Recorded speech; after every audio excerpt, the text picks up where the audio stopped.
À tous et à toutes, nous sommes très heureux de nous retrouver une nouvelle fois pour célébrer le Seigneur, le glorifier par nos chants et aussi par l'étude de sa parole. Nous allons prier et faire monter vers lui nos louanges.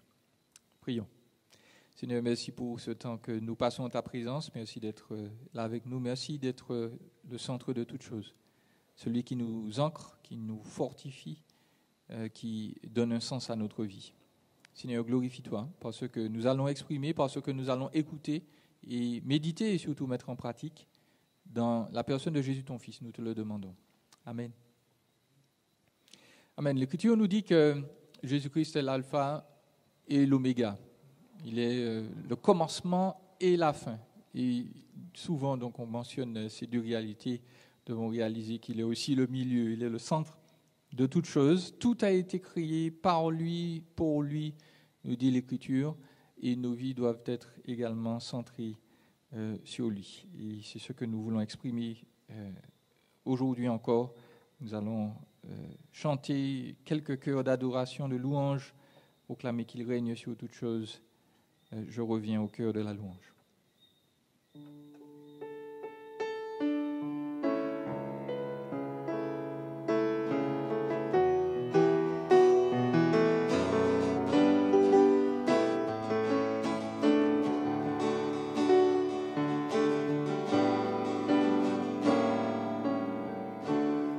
Le chant terminé, le rideau retombe, je viens simplement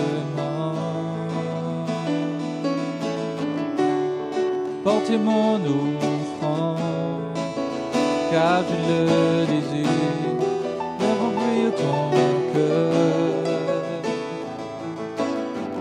J'apporte plus qu'un beau chant, chanter ne suffit pas pour répondre à ton appel. Les apparences sont trompeuses, tu vois bien au-delà, au-dessus son de mon cœur. Je reviens au cœur de la louange, tout est centré sur toi, centré sur toi, Jésus. Oui, je renonce à tous mes faux semblants pour tout centrer sur toi, centrer sur toi, Jésus.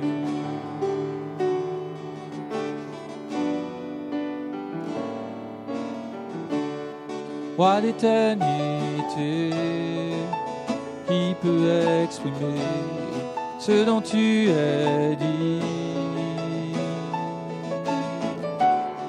Bien que faible et pauvre, je te donne tout, au manque de ma vie. J'apporte plus qu'un beau chant, chanter ne suffit pas pour répondre à ton appel. Les apparences sont trompeuses, tu vois bien au-delà. Oh Dieu, tu sens mon cœur, au cœur de la louange, tout est centré sur toi, tout est sur toi, Jésus. Oui, je renonce à tous mes faux semblants, pour tout centrer sur toi, centré sur toi, Jésus. Je reviens au cœur de la louange, pour tout centrer sur toi, centré sur toi, Jésus. Oui, je renonce à tous mes faux semblants, pour tout centrer sur toi, centré sur toi, Jésus.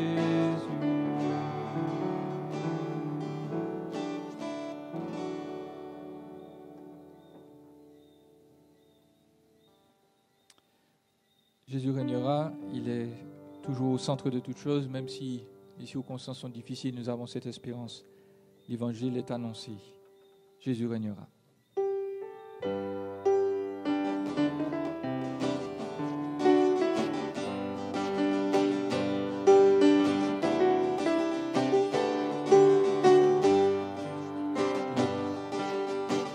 l'évangile est annoncé, la semence est plantée, et bientôt apparaîtra une moisson dorée.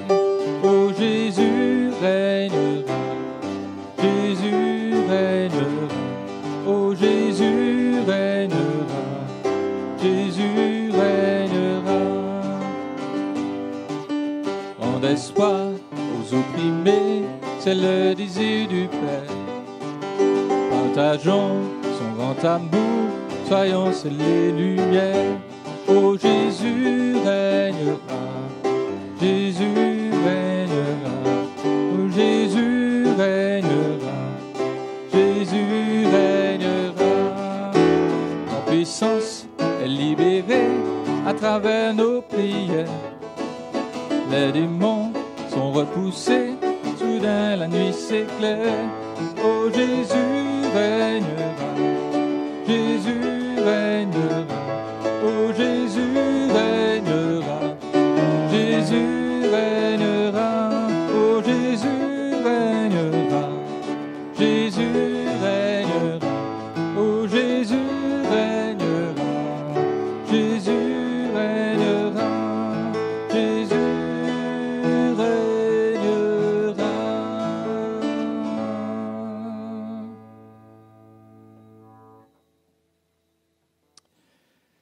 Amen. Nous voulons nous centrer sur Christ, sur sa personne et sur son œuvre. Et l'Écriture nous dit donc que c'est lui qui est porteur de la meilleure nouvelle qui soit. Une bonne nouvelle descend des cieux.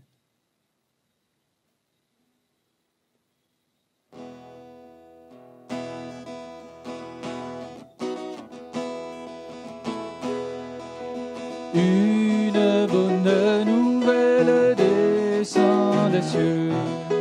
Pécheur, Jésus t'appelle, lève les yeux. Chargé de ta misère, de tes péchés confus, viens à Jésus mon frère, viens à Jésus.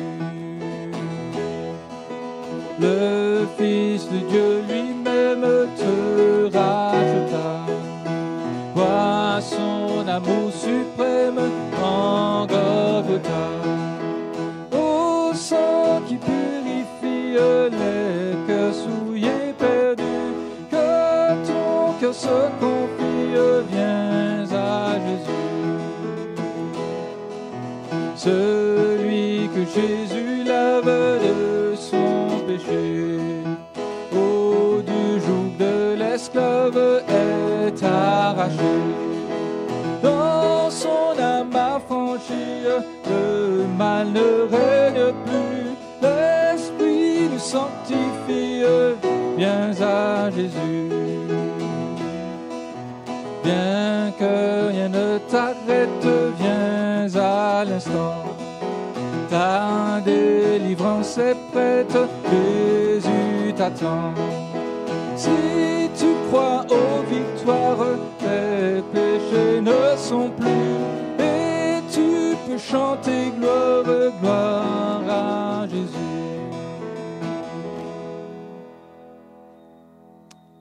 Amen. Jésus doit être placé au centre de nos vies.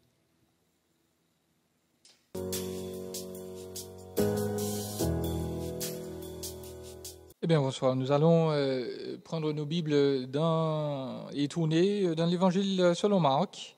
Au premier chapitre, nous allons continuer donc, ou débuter, devrais-je dire, une petite série vraiment thématique. On va faire un petit survol de quelques-uns des passages de cet Évangile pour une petite série que j'ai appelée l'Évangile au centre, placé l'Évangile au centre de sa vie vraiment.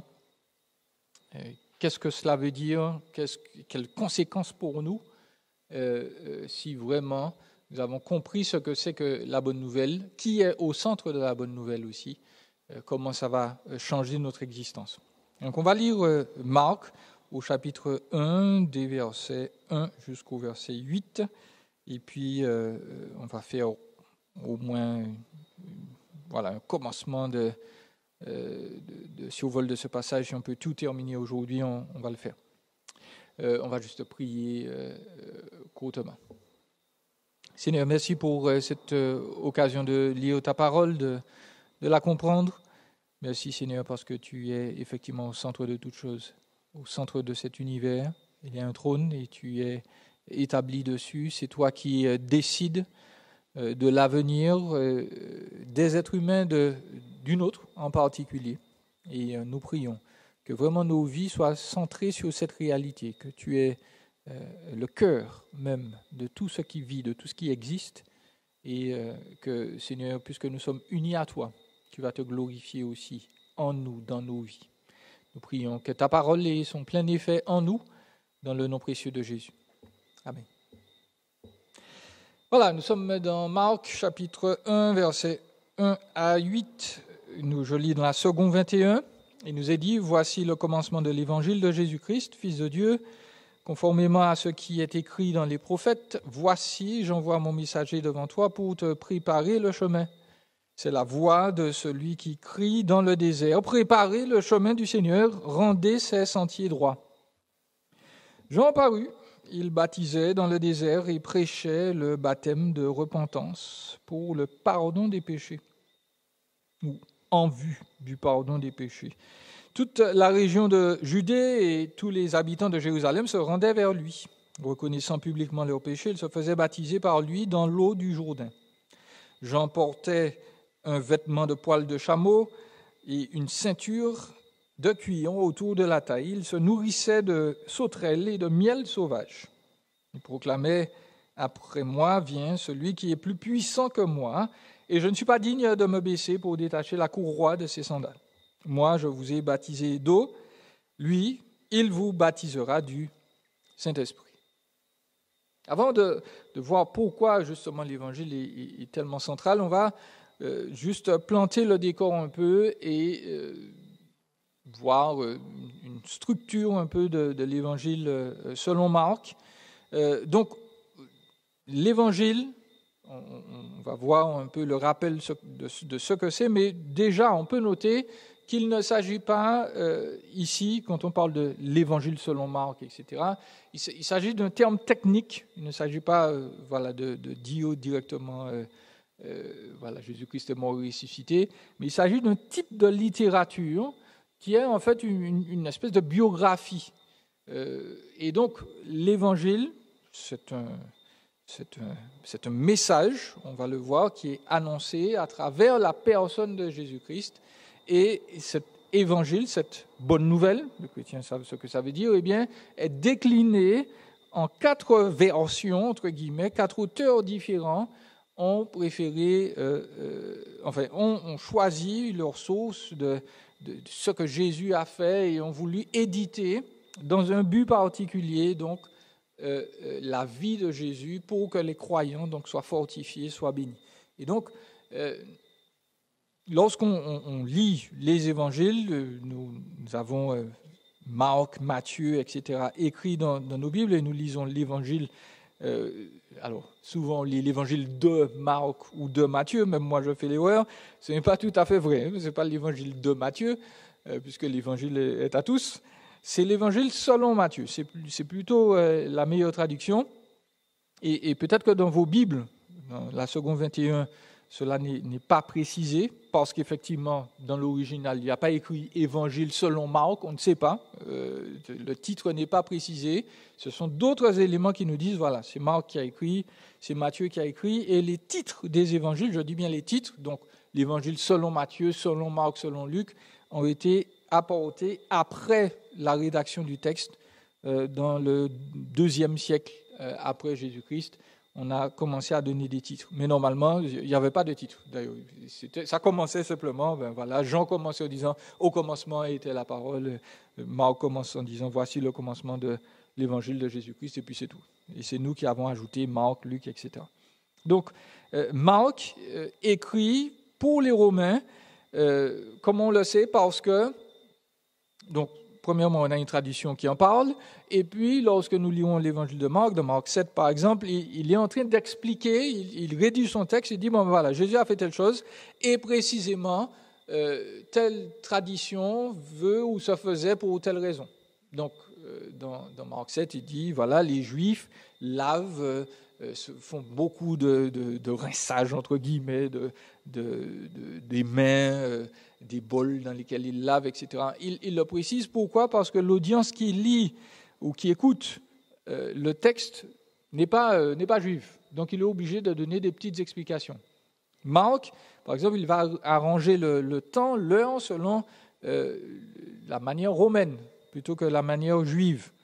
Donc nous savons qu'il écrit donc pour des Romains, et il a suivi un genre particulier de littérature de l'époque qui correspond donc à une biographie. À l'époque, les biographies, il faut le dire d'ailleurs, étaient en vogue au 1er siècle. On aimait bien lire les personnages illustres, ce qu'ils avaient accompli. Et Marc, entre guillemets, vous voyez, il est très contemporain. Il sort sur cette vague-là, il se dit, voilà, Jésus-Christ, il en vaut la peine, non seulement pour les chrétiens premièrement, mais tous ceux qui ne le connaissent pas doivent savoir qui il est. L'évangile, selon Marc, peut être divisé en 4 parties. Vous allez chercher sans doute dans des commentaires, vous allez voir différentes divisions. Certaines sont plus compliquées, plus longues. On a laissé, je préfère la simplicité. Donc, l'évangile, être centré sur l'évangile, et Marc se divise donc dans les parties suivantes. Nous avons l'introduction que nous avons lue en partie là, chapitre 1, versets 1 à 13. C'est le commencement de la bonne nouvelle, parce que c'est toujours ça le centre. Jésus, proclamateur de cette nouvelle excellente du salut. Ça, c'est la première partie. La deuxième partie, c'est la bonne nouvelle de la proclamation du royaume de Dieu par Jésus. Donc ça, c'est les chapitres 1 à 8. Jésus donc va avoir un ministère itinérant où il va proclamer cette bonne nouvelle. Et puis troisièmement, nous avons la bonne nouvelle de l'enseignement de Jésus sur le fait d'être disciple. Des chapitres 8 au chapitre 10, Jésus va passer du temps à enseigner ses disciples. Et puis la dernière partie du texte se trouve être la bonne nouvelle de la mort de Jésus à partir du chapitre 11 jusqu'au chapitre 15. Alors vous allez me dire, oui, mais il me semble que Marc a 16 chapitres.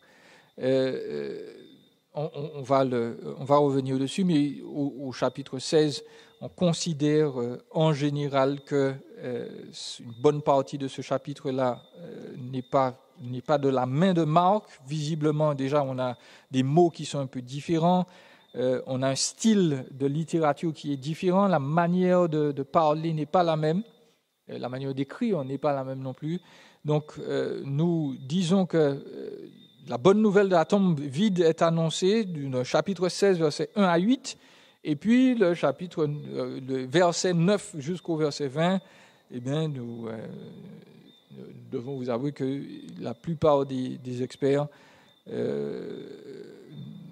pensent pas que c'est Marc qui écrit cela. C'est une tentative de trouver une meilleure conclusion à l'évangile de Marc, parce que voilà, la fin est un peu blip, pour parler antillais. Les femmes sont sorties du tombeau, elles se sont enfuies, toutes tremblantes, bouleversées, elles ne disent rien à personne car elles étaient effrayées. Point. Et quand on termine un livre comme ça, c'est sûr, les éléments manquent. Donc, ce qui risque, ou ce qui s'est probablement produit, il y a 2 ou 3 explications, mais voilà.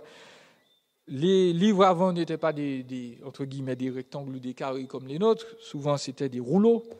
Et les rouleaux étaient écrits devant et derrière. Et souvent, donc, quand vous repliez un rouleau, tout ce qui est derrière s'efface. Donc, il y a peut-être l'idée qu'il y a une partie de la fin de l'évangile selon Marc qui s'est perdue. Et donc, voilà. Ou bien, Marc a terminé là son écriture, il allait continuer, et puis il n'a pas eu l'occasion de terminer, soit parce que, je ne sais pas, il y a un problème quelconque. Et l'évangile s'est terminé là. Et donc, il y a eu un auteur qui s'est dit, la fin est un peu abrupte, on va essayer de corriger tout ça. Et on a eu donc les versets 9 à 20. Bien entendu, cela ne diminue en rien l'inspiration de l'écriture. Paul a écrit des lettres qui se sont perdues. Jésus a dit des tonnes de choses également qui ne sont pas consignées dans l'écriture. Dieu a retenu ce qui était utile et donc il n'y a pas à craindre pour la préservation de l'Écriture. Donc ça, c'est pour la structure de Marc.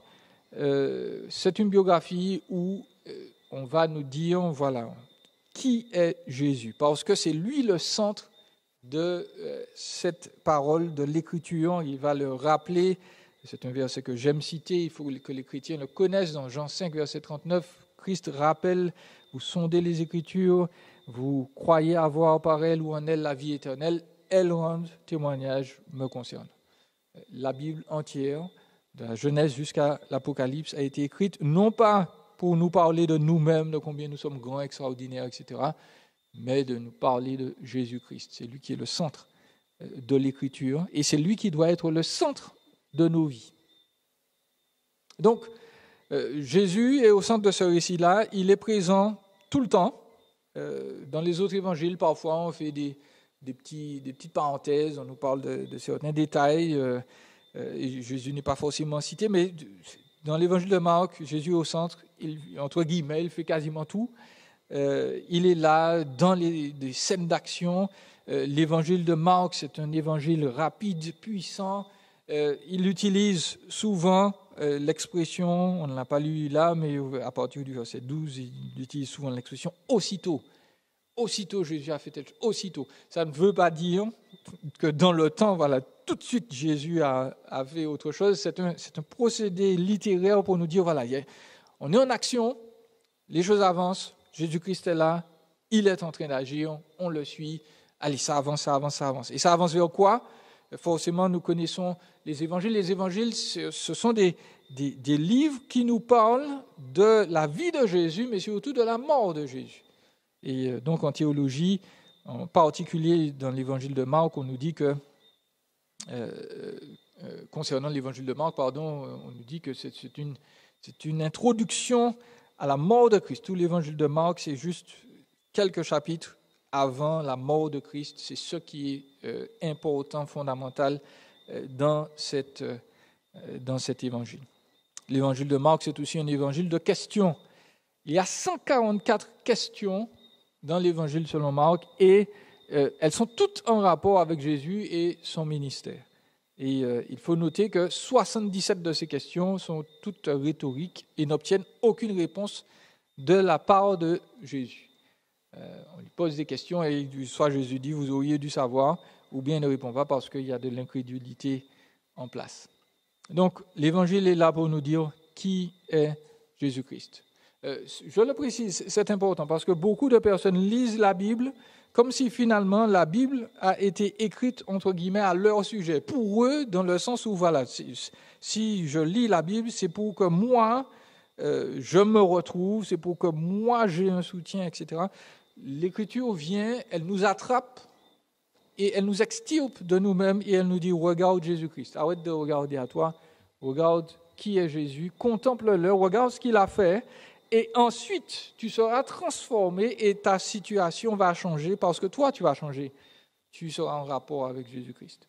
Donc, les chrétiens doivent se garder de lire l'Écriture, voilà, comme certains lisent l'horoscope. Les astres vont vous favoriser ou bien vous aurez un accident, etc. Le but de l'Écriture n'est pas de nous parler de nous-mêmes, c'est de nous parler de Christ. Et donc, lorsqu'on va contempler Christ, nous allons changer. Et nous devons faire une première application. Est-ce que Christ, son évangile, sa personne, sa vie, sa mort, sa résurrection, est-ce que Christ est vraiment le centre de nos vies? Est-ce qu'il est vraiment la personne qui est citée le plus, qui est exaltée, qui est glorifiée? Est-ce que lorsque les autres nous regardent vivre, ils se disent, bon ben voilà, soit cette personne m'indispose parce que précisément Jésus va surgir d'une manière ou d'une autre, ou bien cette personne va être fascinée par ce qu'elle voit de Christ en nous. Jésus est au centre de l'évangile selon Marc, Jésus doit être au centre de notre vie. Et donc, de la même manière, si Marc a réfléchi pour nous donner une image claire de qui est Jésus, de la même manière, nous devons réfléchir à donner une image claire de Jésus-Christ dans nos vies, dans nos conversations, dans nos attitudes. Pour cela, qu'est-ce qu'on peut faire? On peut premièrement prier pour avoir des opportunités de parler de lui dès que possible. Je peux en témoigner dans ma vie lorsque je dis à Dieu, mais Seigneur, là, ça fait un moment que je n'ai pas parlé de toi. Voilà, le Seigneur provoque toujours une occasion où quelqu'un va commencer à parler, ou bien il y aura une situation où, voilà, il y aura un petit lien et je pourrais glisser quelque chose, un verset, dire, tiens, justement, j'étais en train de lire ou bien de penser que, et pouvoir parler de Christ. Il nous faut prier pour cela déjà. Et puis, deuxièmement, il nous faut apprendre quelques versets sur Jésus, sur sa personne, son œuvre. Les chrétiens connaissent bien Jean 3, verset 16. Il faut bien l'expliquer, ce verset-là. Mais il nous faut connaître la vie de Jésus et la connaître dans notre esprit. Nous n'aurons pas forcément la Bible sous la main. Peut-être que notre portable va être déchargé ce jour-là ou ne sera pas à disposition. Bon, on a dans la tête quelques vérités sur Jésus-Christ, ce qu'il dit de lui-même, ce qu'il a fait. Apprenons l'Écriture. Et puis, apprenons à lier les circonstances à ce que dit l'Écriture. Nous pouvons expérimenter des situations difficiles, éprouvantes. Eh bien, Genèse 50, verset 20 nous rappelle Dieu veut ou permet le mal en bien pour ceux qui sont à lui, mais notons bien seulement pour ceux qui sont à lui. Vous voyez, on peut avoir Genèse 50, 20 en tête, mais on ne peut pas le dire à n'importe qui. On ne peut pas dire à un incroyant, mais tu sais, Dieu change le mal en bien, et puis le laisser comme ça. Il faut pouvoir expliquer à cette personne, Dieu change le mal en bien pour ceux qui lui font confiance. Tu as besoin de faire confiance à Dieu. Donc, voilà, il nous faut avoir cette mentalité de placer Jésus au centre et de le rendre clair dans notre vie pour ceux qui nous regardent. On va juste commencer peut-être à décortiquer ce que nous avons lu. Voici le commencement de l'évangile de Jésus-Christ, Fils de Dieu. Et en entendant au moins le troisième mot là de la phrase, les chrétiens qui lisent leur Bible souvent ont un écho. Jean fait la même chose. Il dit au commencement était la parole. Donc ce mot-là nous ramène automatiquement à la Genèse. Au commencement, Dieu créa les cieux et la terre. Et donc il y a cette idée-là de début, on va revenir au-dessus. C'est le commencement de l'évangile de Jésus-Christ, ou à propos de Jésus-Christ, Fils de Dieu. Donc l'évangile, ce n'est pas au départ un terme chrétien. L'évangile, c'est un terme grec qui est usité, pas souvent, mais qui est usité dans la langue pour parler, premièrement, de la naissance de l'empereur, de la victoire d'un roi, de quelque chose qui s'est accompli, qui est positif pour le souverain, pour celui qui domine un pays. Donc, c'est une bonne nouvelle pour le peuple. Souvent, il y avait des fêtes, il y avait distribution gratuite de nourriture lorsque l'empereur, le dominateur sur un pays, avait accompli quelque chose de significatif. Et donc, les chrétiens ont pris ce terme, ils l'ont capturé, ils ont placé cela, entre guillemets, sur Christ, ils ont braqué le projecteur sur Jésus, et ils ont dit, voilà, la bonne nouvelle par excellence, c'est Jésus-Christ, sa vie, sa mort, sa résurrection. Notons que là, l'Écriture, Marc dit bien, il nous faut nous centrer sur Jésus-Christ, sa bonne nouvelle. Et Jésus-Christ, ce n'est pas n'importe qui. Jésus-Christ, donc son nom veut dire Yahweh sauve. Il est Christ, il est oint, il est Messie. Et puis, il est roi donc. Et puis, Marc ajoute, il est Fils de Dieu. Fils de Dieu. Et pour nous, la chose est tellement normale. Nous affirmons que Dieu est trois en un. Mais à cette époque-là, Marc est très intentionnel dans ce qu'il écrit, parce qu'à cette époque, depuis Jules César d'ailleurs, les empereurs avaient pris l'habitude de s'appeler Fils de Dieu. Donc, quand Marc écrit cette phrase-là, c'est une phrase biblique, c'est une phrase théologique, mais c'est aussi une phrase, entre guillemets, de défi, de compétition avec les dires des païens de l'époque, des personnes qui adoraient d'autres dieux.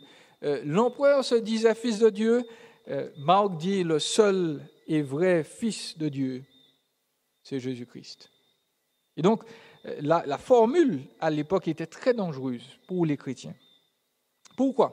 Parce que je le rappelle, je l'avais dit dans une étude précédente, Marc est l'amanuensis ou le secrétaire de Pierre. Et visiblement, selon les données historiques que nous avons, Pierre écrit donc ou dicte cet évangile à Marc alors qu'il est déjà capturé. Il est vraisemblablement à Rome et il va bientôt mourir à cause des persécutions qu'a commencé M. Néron. Voilà justement un autre empereur qui se prétendait Dieu sur terre. Et donc, lorsque Marc écrit « Jésus-Christ est le Fils de Dieu », il est lui-même probablement là en train d'accompagner Pierre en prison. Peut-être qu'il est emprisonné avec lui, peut-être qu'il ne l'est pas, mais il n'empêche, il est aussi susceptible d'être la cible des foudres de l'Empire parce qu'il déclare que Jésus-Christ est le seul vrai Fils de Dieu et que l'empereur ne peut pas l'être réellement. Et cela doit nous faire réfléchir parce que souvent nous lisons l'Écriture avec une pensée très distante et nous avons l'impression que voilà, les choses étaient plus faciles parce qu'il y avait les miracles, parce que Jésus était là, etc. Chers amis, les époques d'avant notre temps, où nous avons la médecine, où nous avons la police, nous avons un système de droit auquel la plupart d'entre nous peuvent accéder. Ces époques-là n'étaient pas des paradis pour les êtres humains. Ça n'avait rien d'une sinécure d'être apôtre, serviteur de Christ à cette époque. Non seulement cela, les circonstances étaient difficiles socialement, économiquement, dans le domaine de la médecine, mais en plus, politiquement, Israël était dans une situation un peu ambivalente parce qu'elle était dominée par Rome depuis plusieurs centaines d'années, ou au moins une centaine d'années, et les Juifs n'aimaient pas ça, ils se rebellaient régulièrement contre les Romains. Et les Romains n'aimaient pas les rébellions, ils les avaient écrasés souvent dans la violence, et en plus, les Romains, hélas pour eux, c'était des génies militaires, mais dans leur gestion des peuples ou du peuple juif, ils ont fait des erreurs. Ils ont placé comme souverain sur les Juifs Hérode. Et Hérode, c'était un homme de descendance édomite, donc il n'était pas juif, entre guillemets. Et en plus, les Romains avaient décidé de placer à la tête religieuse du pays les sacrificateurs qu'eux aimaient bien, et ils étaient tous sadducéens. Ils étaient des personnes qui faisaient des compromis avec l'Écriture et qui ne glorifiaient pas Dieu. Et cela déplaisait au peuple présent. Et lorsque Marc écrit donc, voilà, Jésus est le Fils de Dieu, il vient en contradiction avec tout le monde. Il vient en contradiction avec Rome. Il dit non, le vrai Fils de Dieu, c'est pas l'empereur, c'est Jésus, mais il est en contradiction avec les Juifs aussi, qui eux refusent de croire que Jésus est le Fils de Dieu. Et donc la phrase est simple, juste 3 petits mots, Fils de Dieu, mais voilà. Jusqu'à maintenant, Jésus est une occasion de chute ou de controverse parce qu'on refuse de lui donner son titre de Fils de Dieu. Il peut être un grand enseignant, il peut être quelqu'un qui influence. Certains veulent le voir en leader politique, c'est faux. Il a déclaré lui-même, mon royaume n'est pas de ce monde. Jésus-Christ dérange, il est Fils de Dieu. Peut-être une application rapide pour nous. J'espère que nous réalisons bien les temps privilégiés dans lesquels nous vivons. Certes, il y a la Covid, il faut porter des masques tout le temps, il faut se laver les mains, etc. Mais voilà, nous avons la technologie pour le faire. Nous avons des médecins, nous avons un accès dans notre pays, en tout cas, au système médical, même si c'est long, même si c'est compliqué, même s'il y a des problèmes. Chers amis, il faut réaliser que dans beaucoup de pays, on ne va même pas vous accepter, vous poser une chaise dans l'hôpital si vous n'avez pas payé. Et nous oublions ces bienfaits-là de Dieu. Ce que Dieu nous donne, même si, entre guillemets, on voudrait plus, c'est toujours un privilège, c'est toujours une grâce et pas un dû Et puis, nous devons réaliser que les circonstances vont changer. Les chrétiens ont été de tout temps persécutés parce qu'ils ont toujours affirmé le même message. Jésus-Christ est Fils de Dieu et tout genou devra fléchir et confesser qu'il est Fils de Dieu. Donc nous ne devons pas être dupes. Nos circonstances ne vont pas rester les mêmes éternellement. On va juste poursuivre peut-être une introduction à Jean simplement, et puis on va s'arrêter. L'Évangile nous dit voilà, que l'Évangile commence, ou l'Évangile selon Marc commence, de quelle manière? Eh bien, de manière à rappeler, à faire la jonction avec l'Ancien Testament. Nous disons souvent aux jeunes dans la foi de lire, voilà, lis Jean, lis Marc, Matthieu, c'est plus facile à comprendre. C'est vrai, mais Matthieu, Marc, Luc, Jean sont des produits de l'Ancien Testament. Il faut qu'à un moment ou un autre, le chrétien, même si il est jeune spirituellement, il se mette à lire l'Ancien Testament parce que c'est la base. C'est ce qui nous explique qui est Jésus, qu'est-ce qu'il est venu faire, pourquoi il est au centre et pourquoi il devrait être au centre de nos vies. Et l'Écriture nous dit donc qu'il y a cette jonction. Dieu a fait des promesses dans l'Ancien Testament et du temps s'est produit ou s'est écoulé et les Juifs, on va le voir, se disaient voilà, ça fait longtemps qu'on attend, quand est-ce que ça va venir? Eh bien, l'Écriture nous dit ça y est, c'est venu.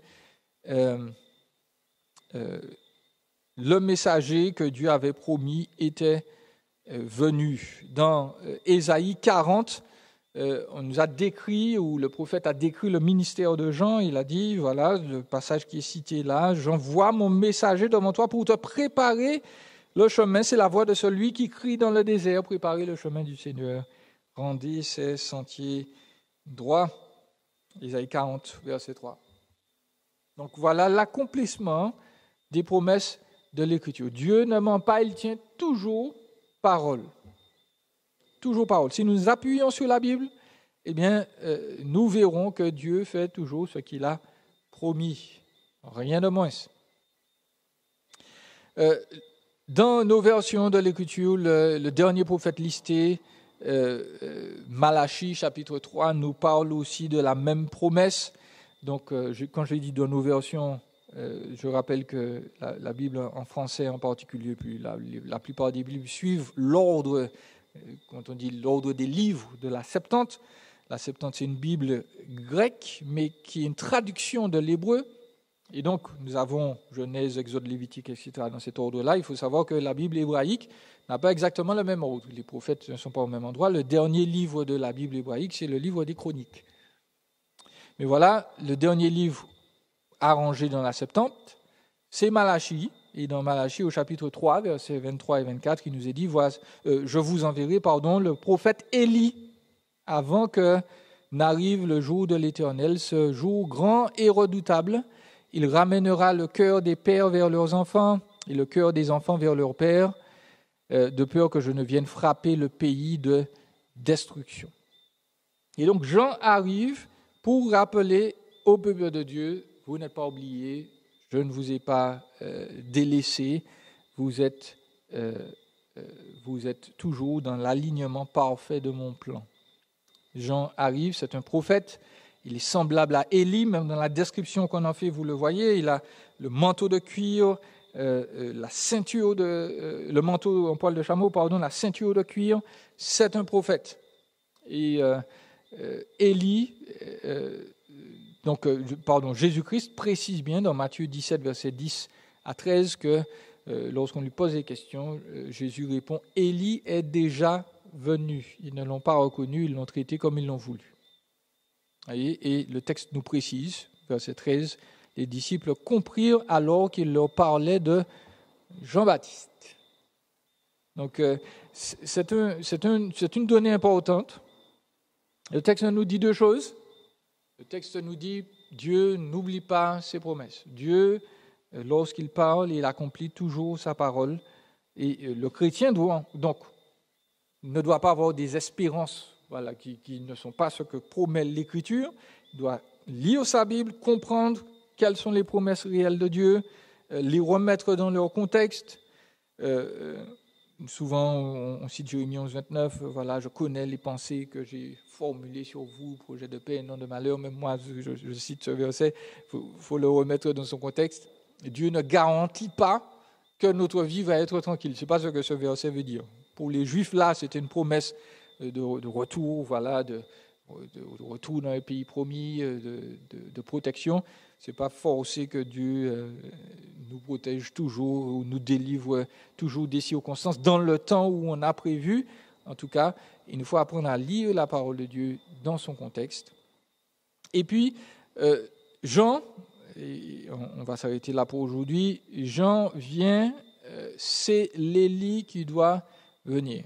Jean, c'est le dernier prophète, entre guillemets, de l'Ancien Testament, de l'ancienne ère où Dieu a parlé, voilà, il dit, voilà, le Fils vient, ou voilà, le Messie vient, le Messie vient, le Messie vient.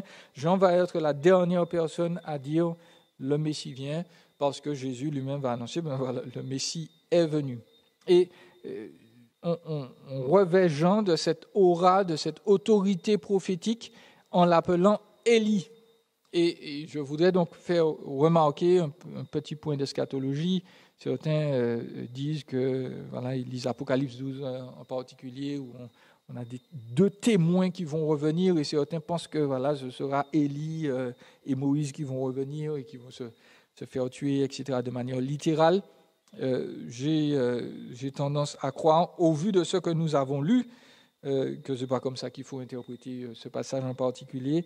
L'Écriture nous dit effectivement, Élie est venu, et ce n'est pas un retour à la vie du prophète, c'est simplement l'idée que Élie représentait la classe prophétique dans tout son ensemble. C'est le prophète, entre guillemets, mis à part Élisée, son successeur, qui a le plus de miracles enregistrés.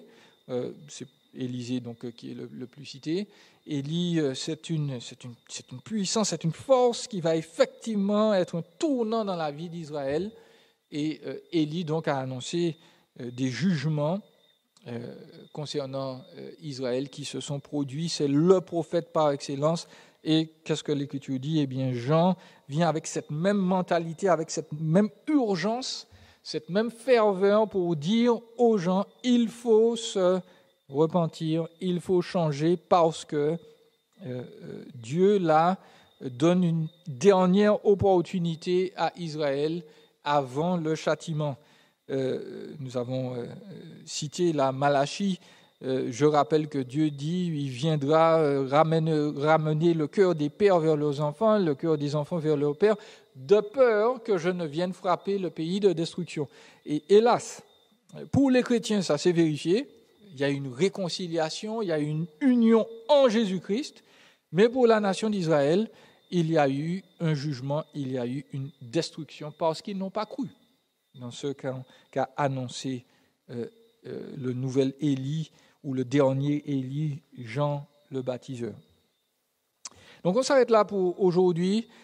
Jésus-Christ est le centre de tout.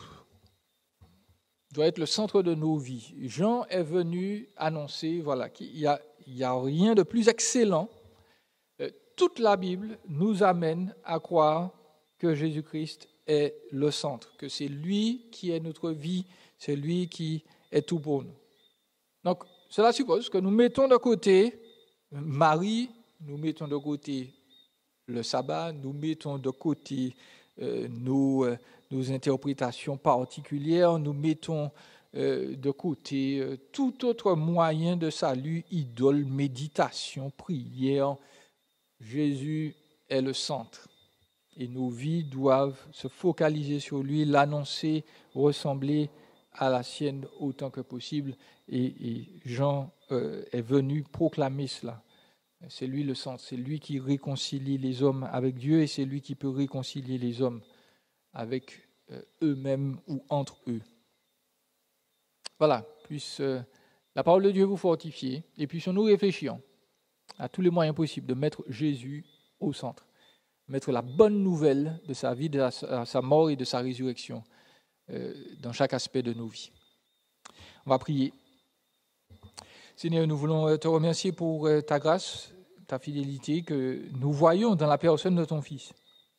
Seigneur, s'il y a un moyen d'apercevoir que tu nous aimes, que tu as fait toutes choses grandes et belles pour le salut de ton peuple, eh bien, c'est bien de regarder Jésus-Christ et de concevoir qu'il est véritablement le Fils de Dieu.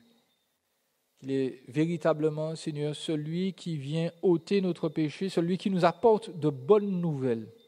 Il n'y a plus de condamnation pour ceux qui sont en lui. Et Seigneur, nous prions que vraiment tu puisses nous aider à réfléchir sur sa personne, sur son œuvre, sur tout ce qu'il a fait pour nous, et faire en sorte que tous ceux qui nous regardent puissent avoir envie de le suivre, de le connaître, de l'adorer, tout comme nous le faisons et mieux encore. Seigneur, nous comptons sur ta fidélité. Sois avec nous, nous t'en prions, dans le nom de Jésus. Amen.